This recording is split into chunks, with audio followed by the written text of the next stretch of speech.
नमस्ते सदावत्सले मातृभूमि। हम लोग बात करने जा रहे हैं बंगाल की। और हम सब जान रहे हैं कि बंगाल में चुनाव है और चुनाव के समय पर जो एसआईआर का प्रकरण चल रहा है वो बंगाल का हॉट इशू है। इस बीच में ममता बनर्जी करे तो करे क्या। हालांकि राष्ट्रवादी लोग देश में लगातार सुप्रीम कोर्ट जा रहे हैं। सुप्रीम कोर्ट भी सुनते सुनते थक गया है। आखिर वो भी तो करे क्या। मैं दो तीन प्रकरणों की मिलाकर बात करता हूं कि बंगाल में क्या चल रहा है। और ममता बनर्जी को बंगाल का नाम पश्चिम बंगाल यानी कि वेस्ट बंगाल का नाम पश्चिम बंगाल बदलवाने में, उसका रेजोल्यूशन पास करने में, और क्या उन्होंने जब केरला का नाम केरलम हो गया तो केरलम होने के बाद उनको क्यों तकलीफ है। भाई उनका नाम नहीं बदला तो वो अपना प्रस्ताव रख सकती है। लेकिन केरला का नाम केरलम रख दिया गया या उसके ओरिजिनल टेक्स्ट में ले आया गया, केंद्र सरकार ने नोटिफिकेशन कर दिया, इसके अप्रूवल दे दिया और केरलम नाम रखने के लिए आगे फॉरवर्ड कर दिया, राज्य सरकार को इंटीमेट कर दिया। राज्य सरकार अब उस पर अप्रूवल देगी, मतलब विधानसभा में रखेगी। विधानसभा में रखने के बाद उसको फिर केंद्र में लाया जाएगा। अब इन विषयों पर कॉन्स्टिट्यूशनल मैंडेट क्या है, इन विषयों पर प्रावधान क्या है, और इसके अतिरिक्त एसआईआर में आधार कार्ड के लिंक को लेकर अश्विनी उपाध्याय की एक सुप्रीम कोर्ट में पिटीशन आई। उन्होंने कहा कि साहब पीपल्स रिप्रेजेंटेशन एक्ट में आधार, चूंकि आधार देश में बहुत फर्जी बने हुए हैं, देश में आधार बहुत डुप्लीकेट बने हुए हैं, देश में आधार एक सिस्टम से बनाए गए हैं, इसलिए आधार कार्ड की वैलिडिटी नहीं होनी चाहिए। अगर आधार कार्ड की वैलिडिटी है तो फिर एसआईआर का कोई मतलब नहीं रहता, एसआईआर उसमें गड़बड़ हो जाएगी। और आपने चूंकि बिहार के चुनाव में एसआईआर करते समय आधार कार्ड को अनुमति दे दी थी, आधार कार्ड उसमें माना जाए ऐसा आपने आदेश दे दिया था, इसलिए अब आधार कार्ड सेंट्रल पॉइंट बना हुआ है, इसलिए ऐसा नहीं हो सकता। ऑनरेबल चीफ जस्टिस ने कहा कि भाई ये तो बहुत बड़ा विषय है, बहुत गंभीरता से देखना पड़ेगा। अगर ऐसा कुछ आपको लगता है तो पीपल्स रिप्रेजेंटेशन एक्ट में संशोधन करवाना चाहिए।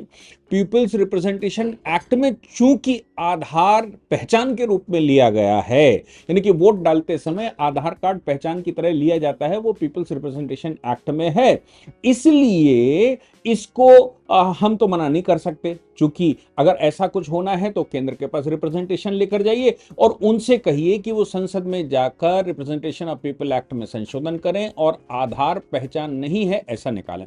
उन्होंने कहा कि बात ठीक है कि आधार तो हम सब जानते ही हैं कि आधार कार्ड जो है वो नागरिकता की पहचान नहीं है, उसमें लिखा भी होता है आधार आपकी पहचान है लेकिन नागरिकता की पहचान नहीं है।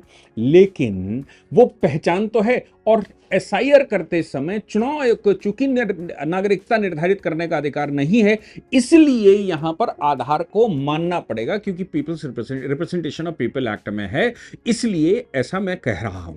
और उसको रिजेक्ट करते हुए, डिसमिस करते हुए उन्होंने कहा कि आप जाइए और केंद्र के पास रिप्रेजेंटेशन करिए और केंद्र सरकार उसमें संशोधन करे। एक विषय है। दूसरा विषय, हम सब जानते ही हैं कि बंगाल में जजों की छुट्टियां निरस्त कर दी गई हैं। पहली बार देश में आज़ादी के बाद और आज़ादी से पहले भी पहली बार चुनाव के काम में जजेस और जुडिशरी लगेगी। उसका कारण अविश्वास था। ममता बनर्जी कह रही थी चुनाव आयोग पर विश्वास नहीं, चुनाव आयोग कह रहे थे इनके कर्मचारियों पर विश्वास नहीं। तब सुप्रीम कोर्ट ने कहा कि भाई हमारे पास इसके अलावा एक ही ऑप्शन है कि हम जुडिशियल ऑफिसर्स को लगा दें, अर्जेंट वाले मामले कहीं और शिफ्ट कर दिए जाएं, बाकी पूरी जुडिशरी इस पर करेगी। इसको ध्यान में रखते हुए स्टेट के चीफ जस्टिस ने सभी जजेस की जो छुट्टियां थी वो निरस्त कर दी, और अब जजेस इन मामलों में सक्रिय हो गए हैं। अब वो वहां एसआईआर की प्रक्रिया में आ गए हैं। अब सरकारी मशीनरी का इस्तेमाल जजेस करेंगे, और जुडिशरी हम जानते हैं इंडिपेंडेंट होती है। इंडिपेंडेंट जुडिशरी में किसी प्रकार से भी अब राज्य सरकार इंटरवीन नहीं कर सकती। दो चार उनके मतलब के जजेस होंगे जो कर सकते हैं, लेकिन चूंकि हाईकोर्ट के ऑब्जर्वेशन में होगी, अगर जजेस भी गड़बड़ करते हैं तो टर्मिनेशन का राइट भी उनके पास होता है। और उनके अंदर एक गुड फेथ का क्लॉज होता है कि भाई ऊपर वाले जज, नीचे वाले जजेस का फेथ ऊपर रहेगा और ऊपर वाले जजेस की बात को नीचे वाले मानेंगे, और वो बहुत स्ट्रांग हायरार्की होती है, इसलिए संभावनाएं बहुत कम है कि वहां कुछ गड़बड़ हो जाए। अब ये मुद्दा चूंकि जुडिशरी के पास चला गया तो ममता बनर्जी शांत हो गई 2 दिन से, लेकिन ममता बनर्जी शांत रहेंगी तो चुनाव कैसे लड़ेंगी। इसी बीच में केंद्र सरकार ने नोटिफिकेशन कर दिया, प्रेसिडेंट ने साइन कर दिया कि वो केरला का नाम केरलम मानने के लिए तैयार है। हुआ क्या था और क्यों ममता बनर्जी को इससे कष्ट हुआ, क्यों ममता बनर्जी का स्टेटमेंट इसमें आया, और फिर ममता बनर्जी के स्टेटमेंट के साथ उमर अब्दुल्ला का स्टेटमेंट पीछे से आ गया। उमर अब्दुल्ला को क्या बंगाल से लेना देना है, मैं तो समझ नहीं पाया। लेकिन इन सब का एक इशू है, वो इशू है रोहिंग्या बांग्लादेशियों को बंगाल में स्थापित करना। रोहिंग्या बांग्लादेशियों को स्थापित करके तो वो सब जितने ये रोहिंग्या बांग्लादेशी प्रेमी हैं वो सब एक साथ ममता बनर्जी के साथ खड़े दिखाई पड़ते हैं। मैं आपको बताता हूं कि ममता बनर्जी क्यों सही रास्ते पर नहीं है, वो केवल स्टेटमेंट दे रही हैं। कॉन्स्टिट्यूशन भारत में लागू है तो कॉन्स्टिट्यूशन लागू होते हुए कॉन्स्टिट्यूशनल प्रोविजंस को मानना चाहिए।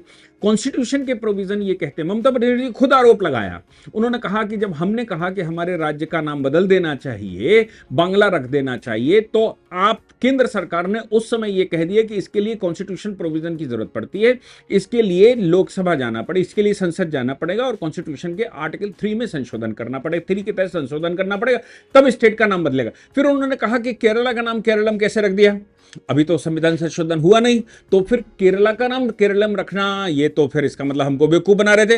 अब जब मैं सत्ता में आऊंगी, उन्होंने कहा जब मैं सत्ता में आऊंगी तब मैं इसको सही करूंगी, केंद्र में भी हम सत्ता में आएंगे तब इसको सही करेंगे, और राज्य में हम सत्ता में आ रहे हैं तब हम ऐसा करेंगे। खैर, ये उनका पर्सनल मामला है, क्योंकि केजरीवाल भी बहुत कुछ विधानसभा से करते थे, भले ही कॉन्स्टिट्यूशन मैंडेट के बगैर करते थे, कॉन्स्टिट्यूशन मैंडेट नहीं था फिर भी केजरीवाल कराई करते थे।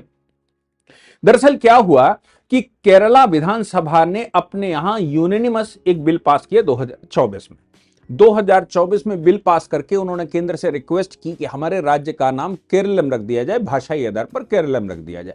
वो प्रस्ताव पास करके उन्होंने केंद्र को भेज दिया। केंद्र सरकार की कैबिनेट ने उसका अप्रूवल दे दिया। अप्रूवल देने के बाद राष्ट्रपति ने उस पर दस्तखत कर दिए। दस्तखत करने के बाद वो वापस हो गया।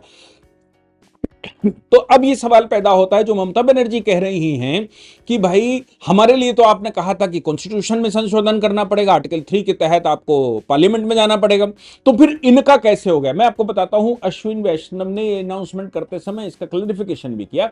उन्होंने कहा कि पहले विधानसभा ने प्रस्ताव रखा था, विधानसभा के प्रस्ताव पर केंद्रीय कमेटी ने अप्रूवल दिया है, केंद्रीय कैबिनेट ने अप्रूवल दिया है, राष्ट्रपति ने अप्रूवल दिया है, लेकिन अभी नाम बदला नहीं।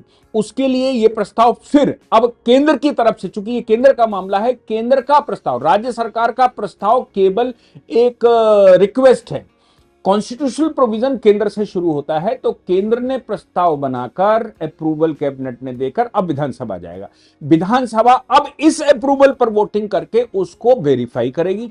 विधानसभा जब रेजोल्यूशन पास कर लेगी तो वो फिर केंद्र के पास आएगा। जब केंद्र के पास आ जाएगा तो ये कहा जाएगा कि केंद्र सरकार नाम बदलना चाहती है, proper consultation with the state हो गया है, और स्टेट के कंसल्टेशन के बाद फिर वो लोकसभा में रखा जाएगा, फिर वो संसद में रखा जाएगा, संसद से उसको पास करवाया जाएगा। यानी कि आर्टिकल 3 में जो मैंडेट है, किसी राज्य की बाउंड्री चेंज करना, किसी राज्य को खत्म करना, नए राज्यों को बनाना, नए राज्यों को पुराने राज्यों में से काट कर नया राज्य बनाना, ये पार्लियामेंट्री मैंडेट है आर्टिकल 3 का।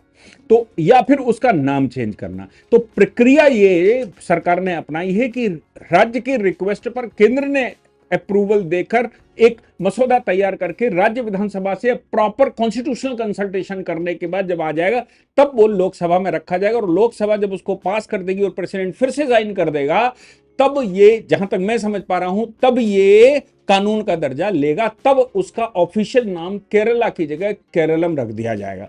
हम सब जानते ही हैं कि पुराने नामों को अंग्रेज ले नहीं पाते थे, तो उन्होंने उन राज्यों के नाम अपने हिसाब से अपनी सुविधा के लिए, जैसे पुडुचेरी को उन्होंने पौंडीचेरी कह दिया, तो अपनी सुविधा के अनुसार उन्होंने नाम उसके रख दिए थे। उन्होंने मद्रास कह दिया चेन्नई की जगह, या तमाम देश में ऐसे स्थान हैं, बेंगलोर कह दिया उन्होंने बेंगलुरु की जगह। तो अंग्रेजों ने अपने हिसाब से जो उनकी जबान पर, उनकी टंग पर, उनकी भाषा पर फिट बैठता था वो बोलना शुरू किया। अब देखिए, ये कॉन्स्टिट्यूशनल मैंडेट है। मुझे लगता है कि ममता बनर्जी परेशान तो हैं इस समय, परेशान होना स्वाभाविक है, क्योंकि उनके हाथ से राज्य जाता दिखाई पड़ रहा है। हालांकि मैं कहने का अधिकार नहीं रखता, क्योंकि वो तो वोट डिसाइड करेगा, फिर भी ऐसा लग रहा है कि राज्य उनके हाथ से जाता दिखाई पड़ रहा है। ये एसआईआर उनके लिए नाक की फांस बन गई है। और इसके अतिरिक्त बंगाल के अंदर जो अब हिंदू यूनाइट होना दिखाई शुरू हो गया है, और उसका जो चीजें सामने निकल कर सामने आने लगी हैं, इससे यह लगता है कि वहां अब स्थिति ठीक नहीं है, क्योंकि 10 साल से वहां जद्दोजहद बीजेपी बढ़ रही है। ममता बनर्जी ने यह कहना कि केरला का नाम केरलम क्यों कर दिया, केरला का नाम केरलम कैसे कर दिया? हमारे राज्य में तो नहीं किया था, तो अब जब मैं सत्ता में आऊंगी, जब मैं इसको पास करूंगी, तब मैं इसका नाम बदलूंगी। ऐसा कहते हुए उन्होंने अब मतलब एक नई जंग छेड़ दी है। मैं समझता हूं कि ये इसका कोई आधार नहीं बनता, मैं समझता हूं इसके पीछे का कोई कारण नहीं बनता। अब बंगाल की बात जहां तक आती है, बंगाल के अंदर रोहिंग्या बांग्लादेशी, एक आरोप है कि रोहिंग्या बांग्लादेशियों को ममता बनर्जी ने वहां बसाया, उनके आधार कार्ड बनाए, उनके आधार कार्ड बनाने के बाद उनके सारे डॉक्यूमेंट बनाए, और इसीलिए जब एसआईआर हो रहा है, नागरिकता पहला प्रश्न है, तो ऐसी परिस्थिति में ममता बनर्जी को कष्ट होना, और ममता बनर्जी इस समय अपोजिशन का हॉट इशू बने हुए हैं, क्योंकि बंगाल का हाथ से जाना, भारतीय जनता पार्टी पूरे देश में चुनाव लड़ रही है, लेकिन अब कुछ राज्य जैसे बंगाल की बात आ जाए, केरला की बात आ जाए, तमिलनाडु की बात आ जाए, ये राज्य ऐसे राज्य हैं जहां पर अभी भारतीय जनता पार्टी का खाता नहीं खुला है। खाता से मतलब एक बार भी सरकार अभी वो नहीं बना पाए हैं, इसलिए ये तीन ही हॉट इशू हैं। तो तमिलनाडु भाषाई आधार पर लड़ता है, उसको लगता है कि भाषाई आधार पर वो वोट भाजपा के खिलाफ ले लेगा, एआईडीएमके के खिलाफ वो भाषाई आधार पर ले लेगा, और केरला को लगता है कि वो ईसाई और मुसलमान के आधार पर वोट ले लेगा, और ममता बनर्जी को लगता है कि वो रोहिंग्या बांग्लादेशी और बंगाली मुस्लिम के आधार पर वोट लेकर वहां सरकार बनाएगी। इसलिए इन तीन राज्यों में सबसे ज्यादा खलबली चल रही है। केरलम हो गया, केंद्र उसका लाभ लेने की निश्चित तौर से कोशिश करेगा, क्योंकि केंद्र का ही प्रस्ताव है, और प्रस्ताव देकर अब राज्य की विधानसभा को भेजा गया है।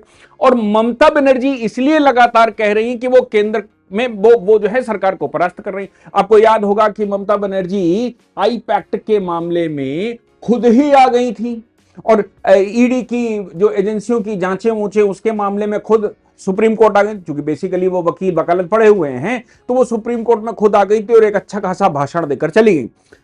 इससे पहले कोलकाता हाई कोर्ट की बिल्डिंग का उद्घाटन हो रहा था या उसका अनावरण हो रहा था, उसमें भी चीफ जस्टिस के सामने वो अपना हाथ उठाकर save the country, save the democracy, save the republicity, save the people ऐसा करके भाषण देकर चली गई।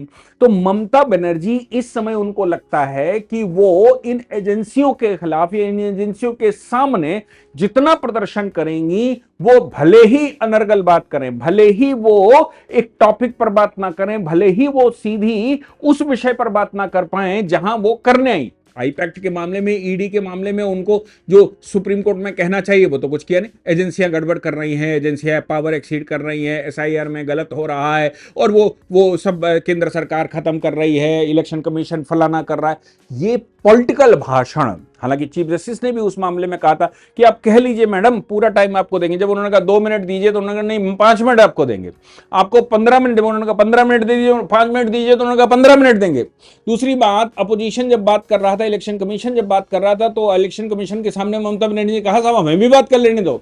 तब चीफ जस्टिस ने कहा भैया डेमोक्रेसी है, मैडम को बात कर लेने दो, अपनी बात कह लेने दो, पूरी बात तो कर ले, हम सुन तो लेंगे, क्या लेकर आई हैं। आप सोचिए कि सुप्रीम कोर्ट भी कितना धैर्यपूर्वक ममता बनर्जी को सुन रहा है, क्योंकि ये सबको लग रहा है कि ममता बनर्जी को ना सुना तो वो अभी सुप्रीम कोर्ट को डिस्प्यूटेड कर देंगी।